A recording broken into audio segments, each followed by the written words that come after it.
So we'll start with the items that you're going to need.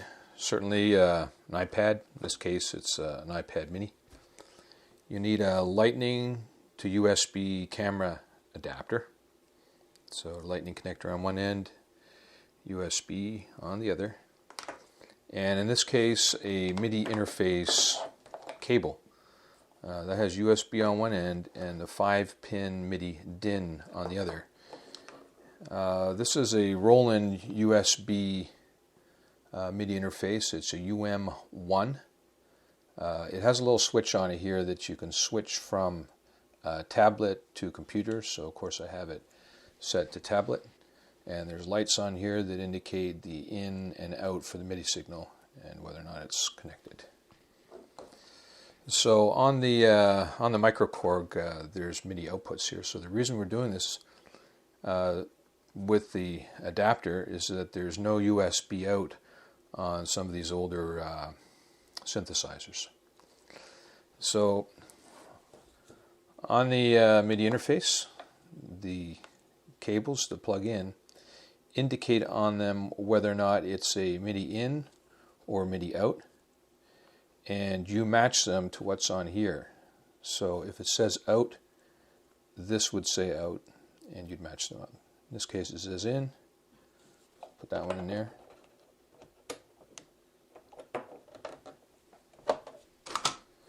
And the other one says MIDI out, put it in here. We'll put the camera adapter into the USB, the lightning adapter into the iPad, and then finally we'll have a stereo headphone jack that goes out to whatever you're recording on or what you're playing through. You can't get sound out of the iPad itself, but of course. Okay, let's get this thing all set up. Okay, so let's start up a program on the iPad. In this case, we'll start up GarageBand. And it should probably work right out of the box here. We turn on the microKorg. So you see that it works pretty well right away. Real advantage of using an iPad with a controller is that you have a larger key set to work with, and you have a variety of instruments that you can choose from. The keyboards, classic bass, leads, pads, FX, and others.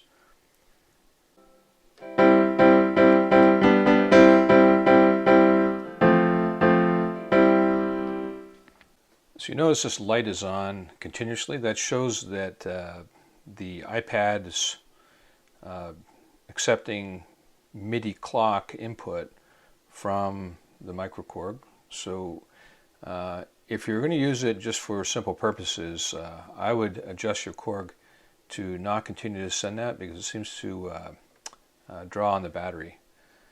So in order to do that, we can adjust the MIDI connection here to clock, and that's internal clock, and you'll see the light go out when I go to external clock.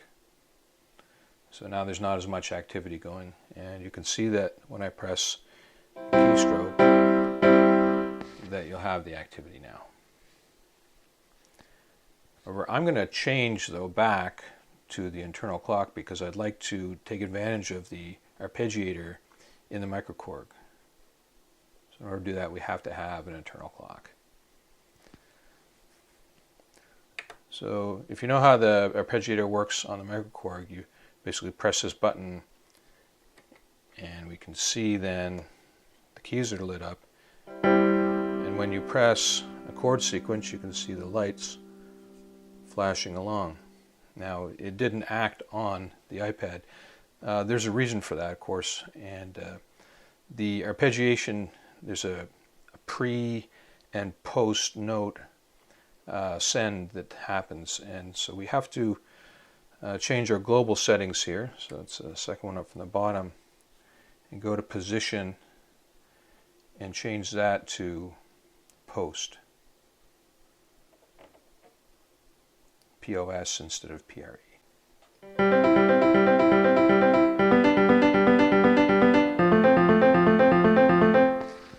The arpeggiator on the microKorg is very flexible, so we can make it so that we eliminate every second note.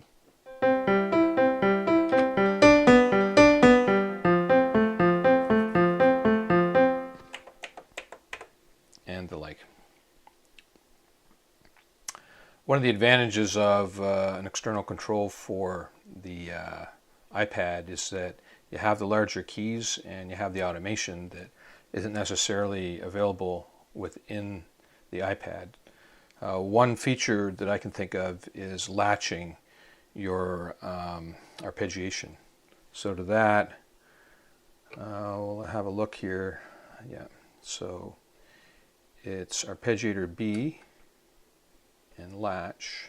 We'll turn that to on. Now you see when we press a chord, it will continue with the evolution until we change chords or turn the arpeggiator off.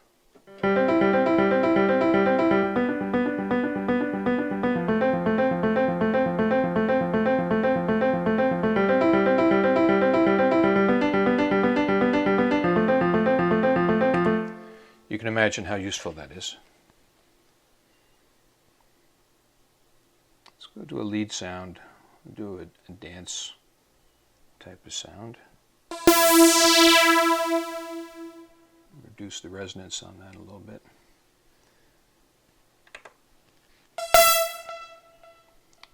Okay, so let's see how it does here.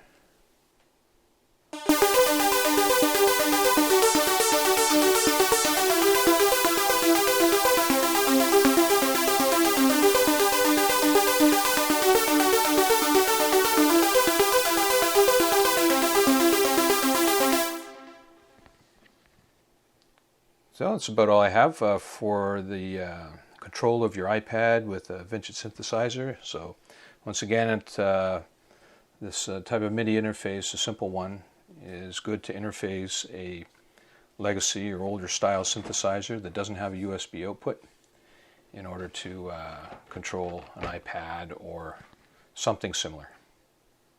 Thanks for watching. If you liked the video, please give it a thumbs up, and we'll see you in the next one.